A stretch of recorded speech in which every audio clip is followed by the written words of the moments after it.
you said something that kind of blew my mind, and so simple when you think about it, but it really, really is the thing that distinguishes us from every single other animal or being on this planet.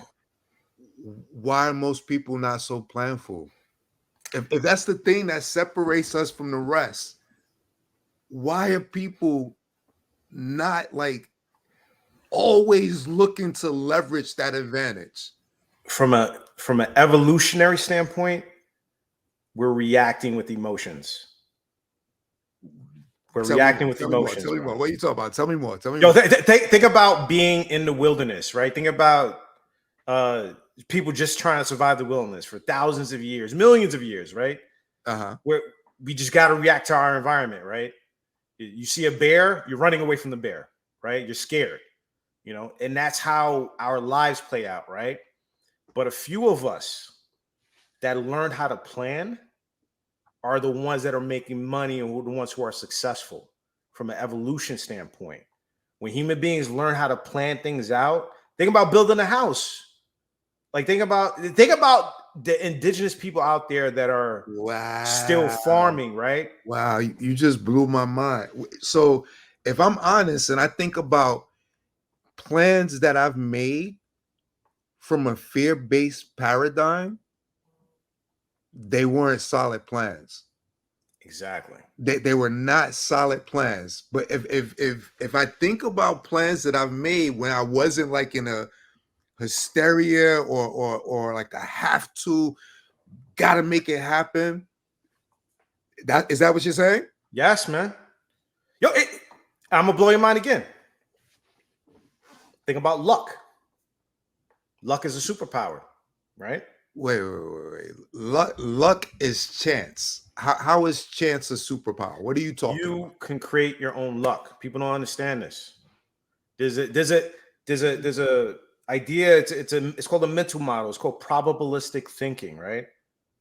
I'm gonna say it again. It's called probabilistic thinking. You combine that with planning, you'll be a goddamn god.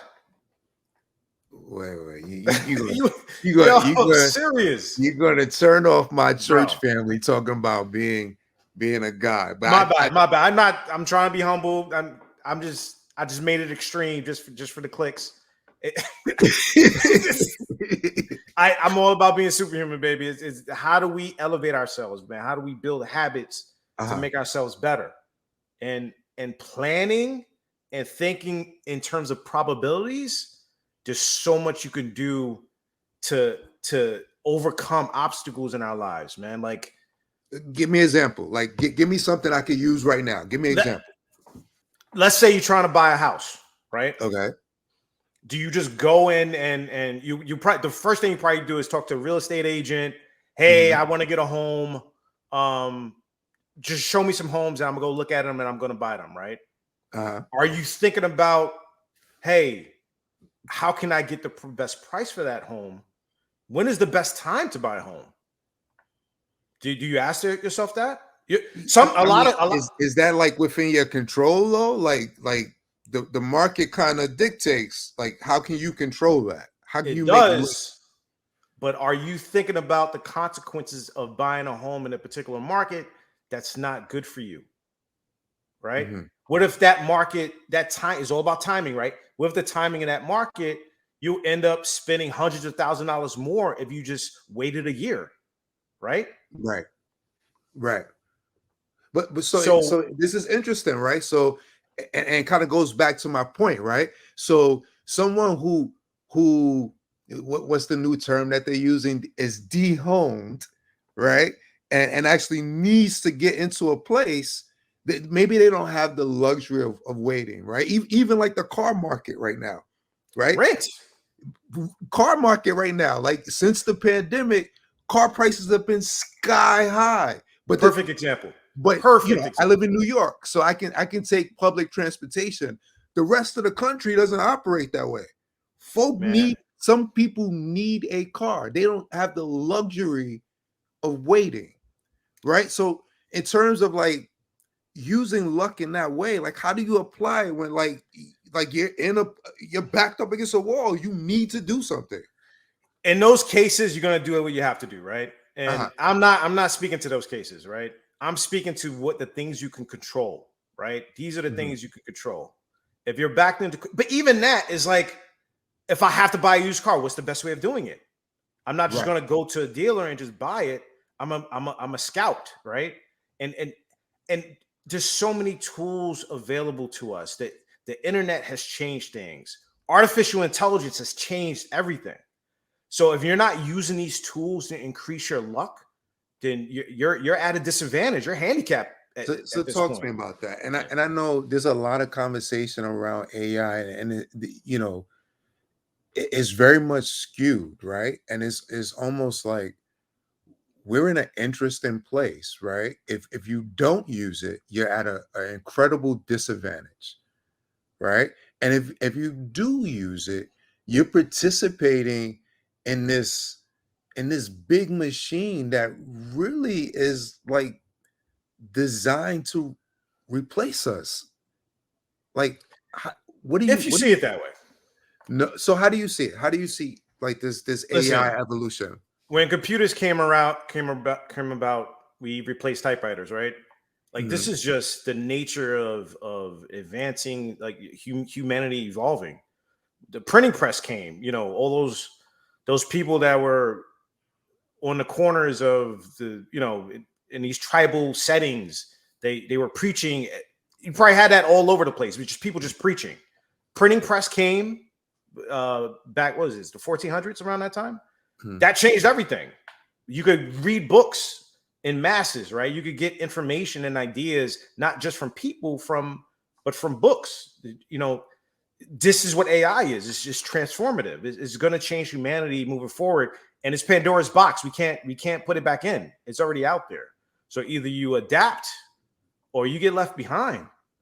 And but we want to explore how we can use it to our benefit and stop fearing it as something that's going to replace us. You Right. could use AI to augment and enhance everything you do. No different than when the phone came. If you go back 100 years, and if you took your phone right now, you go back 100 years, people would think you're a wizard. Seriously, they're You're right. like, "What? This is magic." Like, that's how You're people absolutely will right. look. And we got to look at we can't fear AI. We got to look at it like that. If you use AI to help you plan things out and research things, dude, it's phenomenal on how much information you could get. It could curate information for you in a short period of time, and it uses statistics.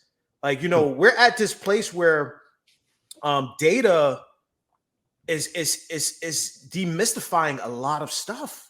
Everything from human behavior to physics. Like, like gathering data and recognizing the pattern in things. It overrides our human perceptions. It enhances our Well, human perception.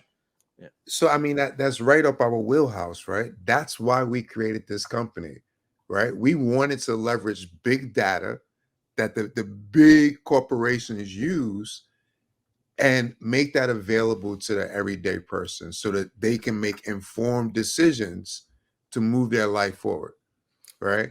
So I mean, it's directly online. But when we started this company, I don't know if I knew AI would be so heavily ingrained in everything that we do to the extent that it is at this very moment.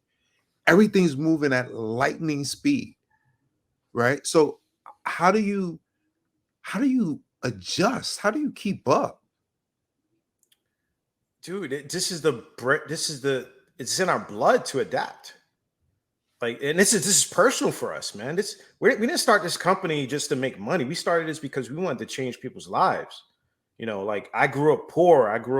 My parents didn't know anything about finances. I had to gather information from different mentors and navigate life. We were surrounded by violence and drugs, and the kids in our community, like, if they had access to these tools, or the people that we see that are unlucky have access to these tools and know how to use it, and we could really push people on how to use these tools, they could go far beyond than what they're dealing with in their community. So do you see AI as a potential equalizer in some regards? Absolutely. That's a great word for it. More than an equalizer, right? If we could get our people to know how to use it and even surpass how other people are using it. And that's the experimentation that what we're doing is how do we leverage this to increase our luck, right? How do we get people to leverage these tools to increase their luck? You know, So let me ask you this. What advice would you give to someone who feels like, you know what, I don't feel so lucky. I I I I just don't feel lucky. What advice would you give to someone who doesn't feel lucky that really wants to change that scenario? I would first say exercise some self-love and give yourself some grace, because whatever your bad luck is not because of you. That's the first thing I would say to that person. It's not because of you, it's just circumstances in life, and all of us have different crosses to bear, and we all have different starting points in life. But that doesn't mean you can't forge your future. You want to be planning, right? As humans have evolved to be surpass other animals because we've learned how to plan. And if we're not using planning in our everyday lives, we're not taking advantage of the tools that are available to us. Mhm. So having a plan is the first thing that person should do. Have a plan. It doesn't have to be perfect. It could be simple, but have a plan and march to a goal that's bigger than yourself. With that plan, take advantage of the tools available to research things and develop habits and milestones to create for yourself to increase your luck. And you could do research. Like if I have a plan to, we talked about buying a home. If I have a plan to buy a home, what are your goals in buying a home? I want to get the best price possible. I want it to be in a nice neighborhood. Are there nice schools in the area? If I want to start a family, those should be goals in your plan. And then you want to research, okay, if I'm going to get the right price, how do I increase my chances of getting that? That's where probabilistic thinking comes into play. Mhm. You do research on that. What's the off season where I could buy the home and I could negotiate prices lower? It will save you money. And we're not talking about a small amount. We're talking about hundreds of thousands of dollars. Right, Getting the best interest rate, making sure your credit's in place. A right, lot of people don't factor in that getting a good credit score and maintaining your credit, you get lower interest rates. right. And if you could get your interest rate lower to even by 1%, it'll save you thousands or hundreds of thousands of dollars. Let's talk about our company, man. Yeah, man. So, um, well, first I wanna thank you. I want to thank you so much for the last over 24 months that we've been kind of plowing away at setting this company up right. I think you can attest to all that's happened and the actual need for what we're doing. Um, so I'm thankful for having you as a partner. I'm thankful for you going on this journey with me, and I'm excited about all the people that we can help. And I think our focus was right. And I see a lot of companies popping up doing things that are similar. But I know we're coming from the right place. I know if you think about you, me, any other individual, we are all bombarded with ongoing decisions that we have to make. And if there's something that we can do to just make the smallest thing that we can do to help empower someone to make better decisions on an ongoing basis, I'm going to continue to sleep good at night. I'm going to continue to wake up energized, excited about doing what we do. Um, so I'm thankful for that. A lot of cool things coming down the pipeline. We got events starting to pick Super up. excited.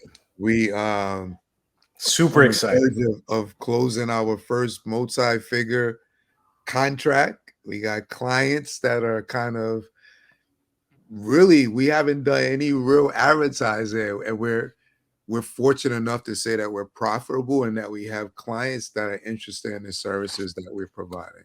So that's a hell of a lot to celebrate.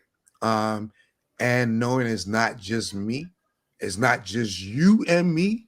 We actually have a team. We've been Incredible able team. to invite people into this vision. Um, I can't say enough about what we're doing. I'm happy to get to the work. So you said a lot. So and I want to thank you too. Like that means everything to me. And we, we're cousins, but we've been brothers, for our entire lives, man. Um, so tell me from your perspective. And you mentioned something about making a small change with people. Mhm. Just give our audience a breakdown of how you see that working, how you see our company making those changes and helping people. Go deeper into that. I think people Well, need to it's know. yeah. So I'm a firm believer of meeting people where they are, right? Um, and w- you've seen it. We've engaged people at various points in their lives, in their careers, in their processes, and I think in order to support someone, you have to first get in the situation with them, right? Get in the pool, get in the mud, be face to face, have skin in the game. So I think that's one of the things that's unique about our company is that we actually put skin in the game. We're not selling these cookie cutter coaching programs where it's like either it fits or it doesn't. No, we're in there, we're in the game with you, and we're customizing solutions based on the needs of the individuals that we're supporting, right? Um, in terms of that journey, everything starts here. So I'm very interested in what's going on up here, right? Where I'm not a licensed therapist. I have taken, I have participated in therapy. I participate in therapy. I think is extremely valuable. We're not necessarily approaching this from a therapeutic standpoint, but we're definitely approaching our work from a behavioral science standpoint. Um, and you can attest to it. I can attest to it. Anyone listening can attest to it. Whatever has manifested in real life has first started here. Um, so in terms of um, engaging people is really the meeting of the minds, right? And the think tank that we've established kind of puts that on steroids, right? It's the meeting of minds, but it's also the meeting of different minds that kind of wrap around you in a holistic way to account for areas perhaps you may have blind spots in or you may not be fully developed in. So we really help to fill the gaps, and then the areas that you're strong in, we really help to um, allow you to maximize those strengths. So I don't know if that answers your question or if you wanted me to speak to something specifically, but that's what comes to mind based on what you said. That you explained a lot, man, and it. My interpretation of what you said is like we're giving people a scaffolding to help them go beyond themselves, right? It's I'm a big data guy. You're a data guy too, and it's using data to enrich our lives and make better decisions is at the heart of what we do. And that's a given, right? But what I care about, what I really hope is what we really offer to our people is the heart aspect, the Mhm. love aspect, and loving themselves. And I want you to talk about that because I think that's your specialty and your strength. I want you to take me on that journey of how do we build people up from a self-esteem standpoint and confidence. Yeah, so that's That's the hard. complex. I appreciate you thinking of me in that way. Um, I guess the way that I approach that, or I would approach that, is really setting people up with the ongoing experimentation of love, right? Elaborate. Come on. Yeah. Go deep So on that, baby. Go deep on that. That's a yeah. gem So right there. so so love, right? I think love is so multifaceted, right? Um, it's not just a feeling, but it's also action associated with it, right? Mm, You can feel very strongly towards someone and you can say, I love them, or it's a particular activity or a show. I love this show. It makes me feel good. I feel warm and bubbly, right? When I mhm. interact with this thing. But love is also an action. It's not enough to just say that you love something without having an action to complement that, right? Mm, So quite often I run into people that take the position, yeah, yeah, yeah, I love this. I love it. I love it. And I ask them a very simple question. How have you demonstrated your love to that thing over X amount of time? hmm, And quite often the response that I get is very little. So in terms of the journeys that we take our clients on, it's really a push to one, uncover what do you actually love, right? That's one. But two, how do you love it and does it freaking love you back? hmm. Right? Because if you love something without reciprocity, it's probably not going to have sustainability, right? Can you continue along this journey and get what you need from it, right? And I think that those small principles can be applied across all aspects of life, whether it be an interest, whether it be a career, whether it be a friendship, whether it be a romantic relationship. Hmm. You could apply those things across all spectrums of your life.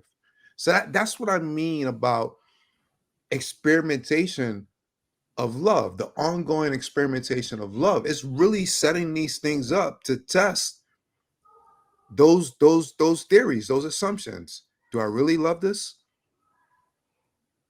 Does it love me back? Can I sustain the love for this? Right? And I see that as something that is connected to purpose. If you if you Purpose. yeah, if Okay. you can build yeses in that in various aspects of love, I would dare say you are that much closer to your purpose. All right. That's fantastic. Everything you were saying. Bridge the gap. Show me the connection between purpose and love. You're going on some Mhm. deep stuff here, and it's making me emotional a little bit. You know, so because me like love is one thing, trying to find happiness is another thing, Mhm, but having purpose can mhm, help you weather storms and mhm. happiness is going to come and go like seasons. It's like, but purpose. So explain to me the connection between purpose and love. Yeah, yeah, yeah. So I spoke a lot about love, and I hope, I can talk about this stuff all the time. Sometimes I'm guilty of thinking faster than I can speak. So everything doesn't necessarily translate, but I'll, Hmm. I'll start with purpose. When I hear the word purpose, I think of intentionality. That's one thing that I think about, right? I did it on Hmm. purpose, intentionality. But I also think about life mission. What I was put on this earth to do with my God-given talents, right? And having that alignment, right? So Hmm. when I think about doing something intentionally, doing something with my life, like sacrificing my life, right? Giving my life to something, giving my life to someone. It has to come from a place of love. If I other because that's the ultimate sacrifice, right? You don't get your time back, you don't get your energy back, you don't get this body back, right? Mm. So Okay. in terms of alignment with love and purpose, those things need to be neck and neck. And I would dare say in some cases there's overlap between the two, right? Um, so I guess that's what I mean in terms of like if you're closer to love in the context that I just laid out, I would dare say that you're closer to purpose in the Mm. context that I just laid out. I So hope that would you makes sense. say that love comes first before purpose? Which Um, which comes first? it's dynamic. I honestly think we are all born with unique gifts and purposes. We're born with that. It's our Mm. job to find it, right? I heard someone, I think you were there. I heard this really interesting analogy, right? We are like puzzles, right? So we're like puzzles. So when you buy a puzzle Hmm. in the packaging, you can see what the actual thing is that you're going to be putting together, I love right? that analogy. I love where this is going. Go ahead. Right? Continue. Hmm. But when you open that box, you don't see that picture. You see the pieces. You see Mm. the individual puzzle pieces. It is our job to put those pieces together, right? Let's So put. I think of purpose in that sense. Like it's already there. It's already there. You've come complete. All the pieces are there. It's your job to put them together in a sequence that makes sense. Mm. You got to find the pieces. You got to have a plan. Those puzzle pieces. You got to first put things on the corner first. You can find the corners. That's a great analogy, man. Yeah, Like yeah, yeah. it's and when you do a puzzle, you either just randomly gathering pieces together, but if you have a strategy in place, get those corners started first is going to guide you. Right. But Genius, so, man. think about this though. If you don't love puzzles, you can probably put together a 50-piece puzzle. Hmm. If you don't love puzzles, it's probably going to be really hard for you to put together a 700-piece puzzle. Mm. There's a weathering of the storm that needs to be built in. And that's So what you have the, to that's what love the that's puzzle. that's where the love comes in, So would you right? say the puzzle is you, is your life, loving yourself? The absolutely, absolutely loving yourself because I mean you're the protagonist of your life, right? Everything is being filtered through you in terms of your experience, right? It's incredible, man. So if I was to take away from all of this, and this is some deep philosophical stuff, you are a puzzle. You're born with a vision of what that puzzle should be. It's up to you to figure out how to build it. And the only Mhm. way you could build it to really build it right is loving the puzzle, loving yourself. And in order to build the puzzle properly, you need a plan. You need to strategize on how to build the puzzle, how to gather the pieces Uh-huh. together. What's the right strategy involved with that? That is an incredible analogy, brother.